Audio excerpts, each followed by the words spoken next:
बिस्मिल्लाहिर्रहमानिर्रहीम। सज्जनों ते बेलियो, पिंडा थावां ते अज भी मुहब्बत भाईचारा ते आपस प्यार मुहब्बत की फिजा मौजूद है, जिंदी एक जिंदा मिसाल तुहाडे सामने ए जानवरां दा एक रेवड़ है जेड़े कि सुबह सुबह सूरज निकलदे ही 3 या 4 फर्द कट्ठे होके रेवड़ नूं लैके टुर पैंदे ने। उन्हां च उन्हां दी अपनी अपनी जिन्नी कि सलाहियत है उहदे मुताबक जानवर होंदे ने, वो लैके सुबह सांझरे नूं निकल पैंदे ने ते सारा दिन इन्हां भेड़ बकरियां नूं चरांदे ने। चराण तो बाद सूरज जो ढलन लगता है उदों ये घर दा वापस रुख करते हैं। ये कोई रोज़ी कमानी एडी सौखी नहीं। सारा दिन बन्नियां ते सारा दिन धक्के लेंदे ने, जिमीदारां दीयां गल्लां सुनते ने, जिमीदारां दीयां झिणकां सुनते ने।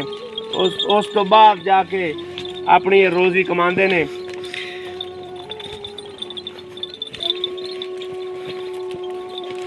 तो मैं तुहानूं ये आखांगा कि इहो जे लोग ने सारा दिन मेहनत मजदूरी करते हैं, चोरी डाके वाले इन्हां दा ज़हन नहीं जाता। इन्हां दा इक्को ही ज़हन है कि असीं रोज़ी कमानी है। इन्हां दी रोज़ी इन्हां जानवरां च ही है।